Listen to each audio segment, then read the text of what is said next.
नमस्कार साथियों, स्वागत है आप सभी का हमारे खुराना क्लासेस यूट्यूब चैनल पर। दोस्तों, आप सभी के लिए आज की क्लास नंबर 3 ये शिक्षण विधियों की है और इस क्लास के अंदर मैं बात करूंगा स्पेशली हिंदी की। क्लास नंबर 3 को ध्यान रखना है, स्पेशली इसमें मैं केवल हिंदी की शिक्षण विधियों की बात करूँगा। ठीक है भाई। और मैंने आपको इंडेक्स बता रखा है कि कौन सी क्लास किस किस सब्जेक्ट के लिए इंपॉर्टेंट है, ध्यान रखेंगे। तो क्लास नंबर 3 आपकी हिंदी की शिक्षण विधियाँ शुरू हो चुकी हैं, आपकी 3 से लेकर के और आगे तक चलेंगी। तो हिंदी की शिक्षण विधियों की मैं बात करता हूँ तो इसको कई भागों में बांटा गया है। जैसे इसमें हम पढ़ते हैं हिंदी के अंदर गद्य शिक्षण की विधियाँ, उसके बाद पढ़ेंगे पद्य शिक्षण की विधियाँ, उसके बाद व्याकरण शिक्षण की विधियाँ, द्विभाषा शिक्षण की विधियाँ, रचना शिक्षण की विधियाँ, नाटक शिक्षण की विधियाँ और अंत में पढ़ेंगे कहानी शिक्षण की विधियाँ। ध्यान रखें आप लोग टीचिंग मेथड में। तो ये पॉइंट हमारे रहेंगे हिंदी में। तो ये आप लोगों को पूरी कंप्लीट कॉन्सेप्ट के साथ में पढ़नी है। एक एक विधि को हम विस्तार पूर्वक पढ़ेंगे, उसकी विशेषताएं पढ़ेंगे, उसके गुण पढ़ेंगे, उसके सोपान पढ़ेंगे, उसके दोष पढ़ेंगे, सारी चीज़ों के बारे में डिक्लेयर करने वाले हैं। तो क्लासों को आप लोग कंटिन्यूस देखते रहिएगा और इन नोट्सों को अपने पास आप ज़रूर PDF लीजिएगा परचेज करके। और हमारे नंबर पर आप लोग कॉल कर सकते हैं, नंबर आपको डिस्क्रिप्शन बॉक्स में मिल जाएगा। प्राइजेस का 99 रुपये का है। व्हाट्सअप नंबर पे मैसेज करके उसी नंबर पे पेमेंट कर दें जो व्हाट्सअप वाला ही है और आप लोगों को PDF मिल जाएगी, प्रिंट आप लोग निकलवा लेना। ठीक है भाई। चलिए मैं शुरुआत करता हूँ इसमें गद्य शिक्षण की। ठीक है भाई। तो गद्य शिक्षण के अंतर्गत कौन कौन सी शिक्षण विधियों की बात की जाएगी, उससे पहले मैं गद्य के बारे में थोड़ा सा बात कर लेता हूँ। तो गद्य की बात करें तो गद्य जो शब्द है इसकी उत्पत्ति संस्कृत के गद धातु से हुई है। किससे हुई है? गद धातु से हुई है और जिसका अर्थ होता है कि स्पष्ट वाचन। गद्य का अर्थ क्या होता है? स्पष्ट वाचन होता है भाई। ठीक है। अब गद्य शिक्षण के उद्देश्यों में बात करूं मैं तो इसका मुख्य उद्देश्य होता है ग्रहण या फिर अभिव्यक्ति। किसी भी भाषा को ग्रहण करना या उसको फिर प्रदर्शित करना, उसकी अभिव्यक्ति करना क्या कहलाता है? गद्य कहलाता है। ये गद्य का मुख्य उद्देश्य है। अगर मैं गद्य के सामान्य उद्देश्यों की बात करूं तो गद्य के माध्यम से हमारे शब्द भंडार में वृद्धि होती है, व्याकरण का ज्ञान प्राप्त होता है, व्याकरण का हमें महत्व प्राप्त होता है, विचार प्रधान भाषा शैली का पता लगता है और हमारे जो 4 भाषाई कौशल हैं उनका विकास होता है और लिपि का भी ज्ञान प्राप्त होता है। तो ये हमारे गद्य शिक्षण के सामान्य उद्देश्य हैं। ये आप लोगों को याद रखना है। अब हम गद्य से जुड़े कुछ महत्वपूर्ण तथ्यों के बारे में बात करेंगे। पूरा जीरो बेसिक लेवल से आपको पढ़ा रहा हूँ शिक्षण विधियाँ, चिंता करने की कोई बात नहीं है ना। तसल्ली के साथ आप लोग कंटिन्यूटी बना के रखेंगे। गद्य जो है इसका सर्वश्रेष्ठ उल्लेख मिलता है हमारे यजुर्वेद में। तो ध्यान रखना है, यजुर्वेद हमारा गद्य प्रधान वेद कहलाता है ना। और गद्य की आत्मा कहलाती है हमारी काठिन्य निवारण। जो हमारे कठिन शब्द हैं वो हमारे गद्य की आत्मा कहलाती हैं। गद्य विचार प्रधान होता है, गद्य के अंदर विचार प्रस्तुत किए जाते हैं। गद्य शिक्षण की सबसे उत्तम विधि पूछे तो आपको याद रखना है उद्बोधन विधि। कौन सी है? अर्थबोधन या उद्बोधन विधि, जिसमें छात्र के द्वारा अर्थ प्रदान किया जाता है। ध्यान रखें आप लोग, गद्य शिक्षण की सबसे उत्तम विधि है, सर्वश्रेष्ठ विधि है उद्बोधन विधि या अर्थबोधन विधि। ठीक है। मुख्य रूप से काठिन्य निवारण की विधियां ही गद्य की शिक्षण विधियां कहलाती है। जो काठिन्य निवारण की जो विधियां होंगी वही गद्य की शिक्षण विधियां होती है। अब आपको थोड़ा सा पॉइंट डिक्लेयर कर दूं, गद्य की जो कसौटी है, कसौटी का मतलब होता है साथियों परीक्षा। क्या होता है? कसौटी का मतलब परीक्षा होता है। तो गद्य की परीक्षा, गद्य की कसौटी क्या कहलाती है? हमारी निबंध कहलाती है। और कवि की कसौटी क्या कहलाता है? गद्य कहलाता है। तो याद कैसे रखेंगे? कवि की कसौटी गद्य है और गद्य की कसौटी निबंध है और निबंध की कसौटी किससे होती है? शब्द भंडार से होती है। तीनों पॉइंट याद रखना है, याद अच्छे से। कवि की कसौटी गद्य कहलाती है, गद्य की कसौटी निबंध कहलाती है और निबंध की कसौटी शब्द भंडार कहलाती है। अच्छे से समझ पाए होंगे। अब आपको गद्य शिक्षण के सोपान याद रखने हैं। ये आपको 4 सोपान दिए गए हैं जो बहुत इंपॉर्टेंट है, क्रम से याद रखना है। पहले नंबर पर है वाचन करना, दूसरे पर है व्याख्या करना, तीसरे नंबर पर है विचार करना और चौथे नंबर पर है विश्लेषण करना। ये गद्य के चरण हैं, सोपान है, स्टेप हैं, पद है, एक ही बात है, कुछ भी कह लो। ठीक है भाई। तो वाचन, उसके बाद व्याख्या करेंगे, उसके बाद विचार विमर्श करेंगे और सबसे अंत में विश्लेषण करेंगे। यही गद्य के सोपान है। ठीक है, अब गद्य के अंदर भी हम क्या क्या चीज़ें पढ़ेंगे, एक बार थोड़ा सा और डिस्क्राइब में चलते हैं हम। देखिए, गद्य के अंतर्गत हमें कहानी मिलती है, ये गद्य का ही पार्ट है। नाटक, उपन्यास, निबंध, आत्मकथा, जीवनी, संस्मरण, है ना, यात्रा वृत्तांत, रेखा चित्र, एकांकी, व्यंग्य रचनाएं, रिपोर्टाज और डायरी, ये सारे की सारी गद्य की विधाएं होती है भाई, याद रखेंगे इनको आप लोग। अब हम बात करते हैं गद्य की शिक्षण विधियों की। इस क्लास के अंदर मैं गद्य और पद्य दोनों की शिक्षण विधियां पढ़ाऊंगा, तो थोड़ा सा आप लोग को वीडियो लंबा रहेगा, कोई दिक्कत नहीं है, पर आनंद आए तो आप लोग पूरा क्लास को अंत तक जरूर देखें। गद्य की शिक्षण विधियां 4 हैं, ये 4 मैं बताऊंगा आपको। पहली है अर्थ कथन विधि या अर्थ बोधन विधि, दूसरी है व्याख्या विधि, तीसरी पढ़ाऊंगा आपको प्रश्नोत्तर विधि और चौथी विधि पढ़ाऊंगा समीक्षा विधि। ये गद्य की शिक्षण विधि है, पूरा विस्तार से पढ़ना है एक एक पॉइंट को। नंबर 1 पर मैं बता रहा हूँ कि अर्थबोध विधि, इसको हम अर्थ कथन विधि भी कहते हैं। क्या बोलेंगे इसे? अर्थ कथन विधि भी कहते हैं। और यह विधि हमेशा माध्यमिक स्तर पर पढ़ाई जाती है, कक्षा 9 तथा 10वीं के विद्यार्थियों के लिए विधि उपयुक्त है। ठीक है, यह सर्वाधिक प्रचलित विधि है, सबसे ज़्यादा प्रचलित विधि है हिंदी में गद्य शिक्षण के लिए। यह परंपरागत विधि है भाई, प्राचीन विधि है यह विधि अमनोवैज्ञानिक है। सबसे बड़ा दोष है इसका ये कि विधि अमनोवैज्ञानिक है। यह विधि अध्यापक सक्रिय तथा विद्यार्थी निष्क्रिय विधि है। इस विधि में अध्यापक सक्रिय रहता है और विद्यार्थी कैसा रहता है? निष्क्रिय रहता है। तो कहने का मतलब हो गया ना कि विधि अमनोवैज्ञानिक है। यह विधि अध्यापक केंद्रित विधि है, क्योंकि इसमें अध्यापक सक्रिय रहता है, बच्चा निष्क्रिय रहता है। इस विधि में अध्यापक स्वयं मौखिक पठन और वाचन करता है और आवश्यकता पड़ने पर स्वयं ही उसका अर्थ बता देता है। समझ में आ गया? नेक्स्ट हमारी विधि है व्याख्या विधि। दूसरे नंबर पर कौन सी पढ़ेंगे? व्याख्या विधि। इससे ज़्यादा प्रश्न नहीं पूछेगा वो आपसे एग्जाम पेपर में, ध्यान रखना आप लोग। ये बहुत अच्छा स्टैंडर्ड बता रहा हूँ आपको। तो व्याख्या विधि, यह विधि हमारी 9वीं से लेकर के 12वीं कक्षा के विद्यार्थी जो है, ठीक है, माध्यमिक और उच्च माध्यमिक स्तर के लिए उपयोगी है। यह विधि अर्थबोध विधि का विकसित रूप है। अर्थबोध विधि में थोड़ा सा संशोधन करके उसको डेवलप किया गया, तब बनी थी हमारी व्याख्या विधि। यह भी परंपरागत विधि है और अमनोवैज्ञानिक है। बिल्कुल अमनोवैज्ञानिक तो होगी ही, क्योंकि हमारी अर्थबोध विधि क्या है? अमनोवैज्ञानिक थी, और उसी का विकसित रूप हमारी व्याख्या विधि है। तो ये क्या हो गई? अमनोवैज्ञानिक है। इसमें अध्यापक अर्थ बताने के साथ साथ शब्दों और विचारों की व्याख्या करता है, बस फर्क इतना सा है। अर्थबोध विधि और व्याख्या विधि में ज़्यादा अंतर नहीं है। अध्यापक व्याख्या विधि में भाई, अर्थबोध जो विधि है उसमें तो अध्यापक अर्थ बताएगा, लेकिन व्याख्या विधि में अर्थ तो बताता ही है, साथ साथ शब्द और उसके विचारों की भी व्याख्या करेगा। बस इतना सा फर्क है, बाकी सभी विशेषताएं सेम है। नेक्स्ट हम बात करते हैं प्रश्नोत्तर विधि। तो देखिए, प्रश्नोत्तर विधि, इसको हम कई नामों से जानते हैं। प्रश्नोत्तर विधि जो है भाई, उसे हम संवाद विधि कहते हैं, इसको हम विश्लेषण विधि भी कहते हैं, ध्यान रखेंगे आप लोग। यह माध्यमिक और उच्च माध्यमिक स्तर के विद्यार्थियों के लिए उपयोगी है। कोई पूछे कि भाई प्रश्नोत्तर विधि के जनक कौन है, प्रतिपादक कौन है, तो ध्यान रखेंगे सुकरात है। कौन है भाई? सुकरात, है ना। प्रश्नोत्तर विधि के सुकरात हैं। और आपसे पूछे कि प्रश्नावली विधि के जनक कौन है, तो भाई अच्छे से बताना कौन है? वुडवर्थ है। दोनों में कन्फ्यूजन नहीं होना चाहिए, मैं चाहता हूँ कि आपका कॉन्सेप्ट क्लियर होना चाहिए। सुकरात हैं हमारे प्रश्नोत्तर विधि के जनक और प्रश्नावली के जनक है हमारे वुडवर्थ, क्लियर होना चाहिए। प्रश्नोत्तर विधि जो है सुकरात के द्वारा दी गई थी, इसलिए इसे सुकराती विधि भी कहा जाता है। और ये क्वेश्चन एग्जाम में पूछा गया है कि सुकराती विधि किसे कहते हैं, तो ऑप्शन में था वहाँ पर प्रश्नोत्तर विधि। इस विधि के अंदर क्या है कि शिक्षक और छात्र दोनों ही एक्टिव होते हैं, दोनों ही सक्रिय रहते हैं। कल्पना शक्ति और अभिव्यक्ति का विकास इस विधि के द्वारा किया जा सकता है। प्रश्न प्रसंग के अनुकूल व छात्र की मानसिक क्षमता के अनुरूप होना चाहिए। ये विधि क्या कहती है?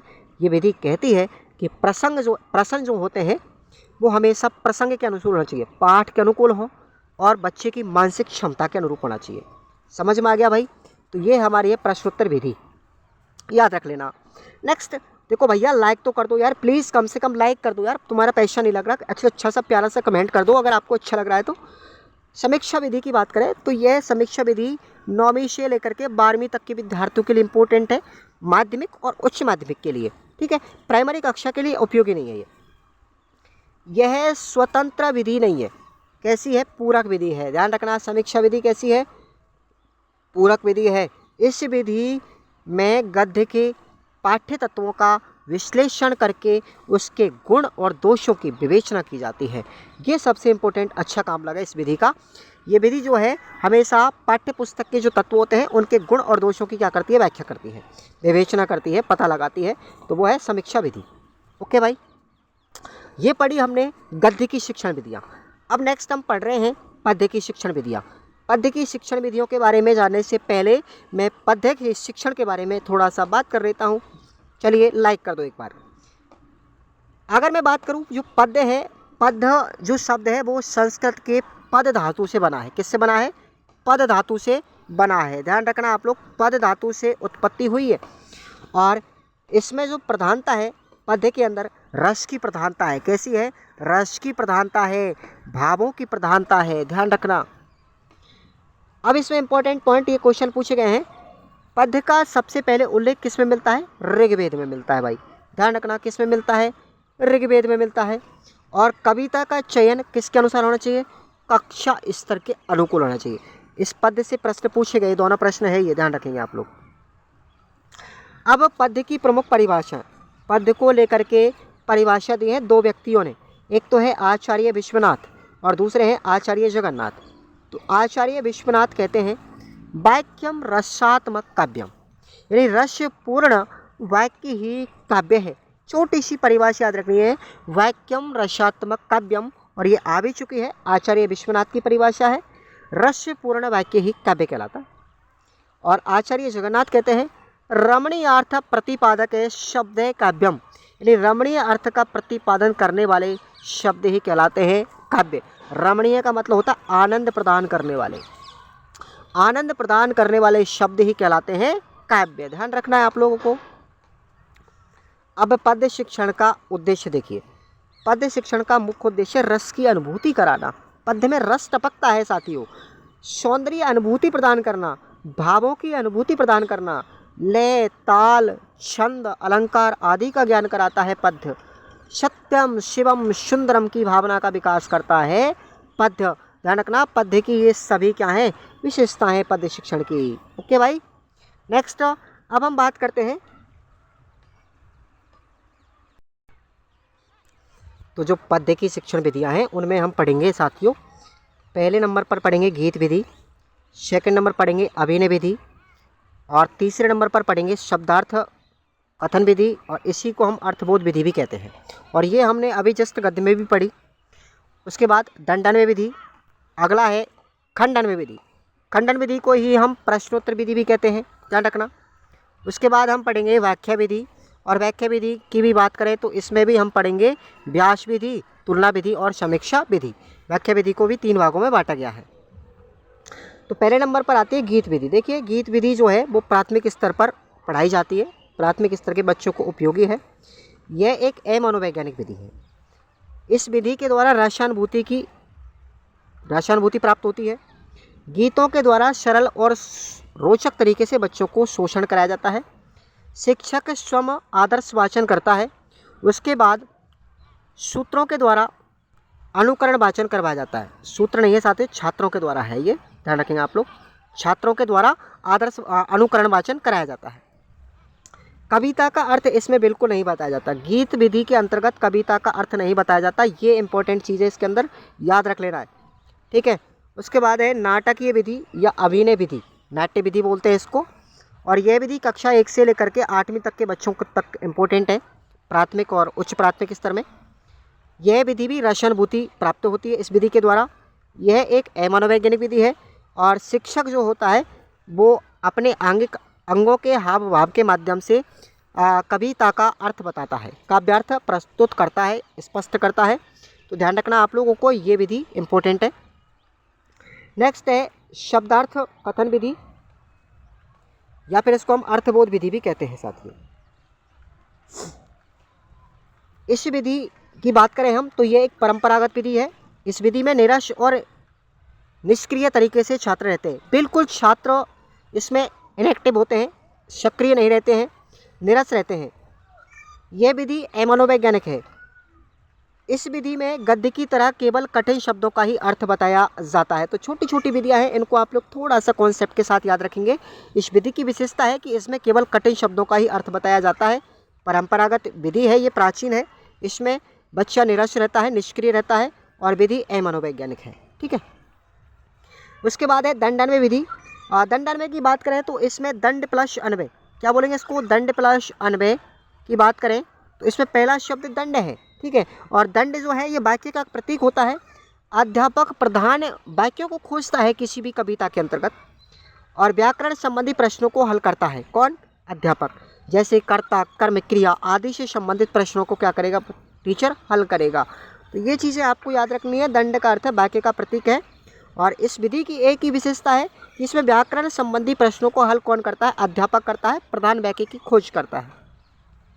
उसके बाद है खंडान्वय विधि। देखिए खंडान्वय विधि, इस विधि को हम प्रश्नोत्तर विधि भी बोलते हैं और प्रश्नोत्तर विधि को हम शुक्रात विधि भी कहते हैं, ध्यान रखना आप लोग। तो वही है ये जो हमने पद्य में पढ़ी थी। भाव विचार संबंधी प्रश्न इस विधि के द्वारा हल किए जाते हैं। भाव प्रधान जो प्रश्नोत्तर होते हैं उनका इसमें हल किया जाता है। लंबी एवं ऐतिहासिक कविताओं में बहुत ज़्यादा उपयोगी विधि है ये खंडान्वय। और अगर बात करें तो ये उच्च माध्यमिक स्तर के विद्यार्थी जो हैं कक्षा 10वीं और 11वीं और 12वीं, उच्च माध्यमिक का मतलब 11वीं और 12वीं के विद्यार्थियों के लिए उपयोगी है ये। नेक्स्ट है हमारी व्याख्या विधि। ठीक है, छोटा सा चैप्टर था, छोटी सी क्लास थी, आप लोगों ने इतना कुछ पढ़ा बिना कुछ टाइम वेस्ट किए हुए। और आप सभी के लिए शुक्रिया कहेंगे हम लोग, और आप लोग टाइम देंगे तो रेगुलर आप लोगों को कुछ सीखने को मिलेगा। व्याख्या विधि जो है ये हमारी माध्यमिक और उच्च माध्यमिक स्तर के विद्यार्थियों के लिए उपयोगी है। इस विधि में शब्दार्थ की अपेक्षा स्पष्टीकरण पर बल दिया जाता है। व्याख्या विधि में क्या करेंगे? स्पष्टीकरण पर ज़्यादा बल देते हैं। यह विधि कविता की भाषा और उसके भावों की व्याख्या करती है ना, ध्यान रखेंगे आप लोग। तो ये व्याख्या जो विधि है इसके 3 रूप होते हैं, 3 प्रकार की विधि होती है ये भी, व्यास विधि, तुलना विधि और समीक्षा विधि। अब हम एक एक के बारे में विस्तार से पढ़ेंगे। सबसे पहले व्यास विधि की बात करें तो व्यास विधि जो है अध्यापक कथावाचन की भूमिका निभाता है। व्यास विधि में जो टीचर होता है वो एक कथावाचक बनता है, एक व्यास की तरह बोलता है। जो भागवत करते हैं, रामायण वगैरह जो बाँचते हैं ना, उनकी तरह भूमिका निभाता है एक अध्यापक इस विधि में। पद्य शिक्षण के अंतर्गत यह व्याख्या विधि का ही रूप है। और व्यास विधि भावात्मक कविता की व्याख्या करती है, ध्यान रखेंगे आप लोग। नेक्स्ट बात करते हैं, सेकंड है इसमें व्याख्या विधि का सेकंड रूप तुलना विधि। तुलना विधि की बात करें इसमें तो सम भाव वाली कविताओं की तुलना करना, समान भाव वाली कविताओं की तुलना करना कहलाती तुलना विधि। पद्य शिक्षण में यह व्याख्या विधि का रूप है, व्याख्या विधि की ही बनी हुई है।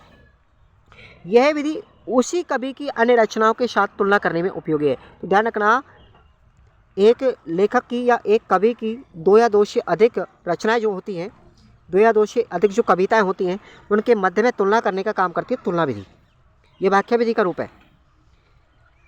अन्य कवि की रचनाओं के मध्य में भी तुलना कर सकती है। ध्यान रखना, एक कविता का दूसरी कविता के साथ तुलना करने का काम करती है व्याख्या विधि। और व्याख्या विधि में पूछा जाए तो तुलना विधि अन्य भाषा के कवि के साथ में भी तुलना करने का काम करती है और विरोधी कविताओं से भी ये तुलना करती है, समान भाव वाली कविताओं के साथ में भी तुलना करती है। तो बस इसका काम है तुलना करना, ठीक है भाई।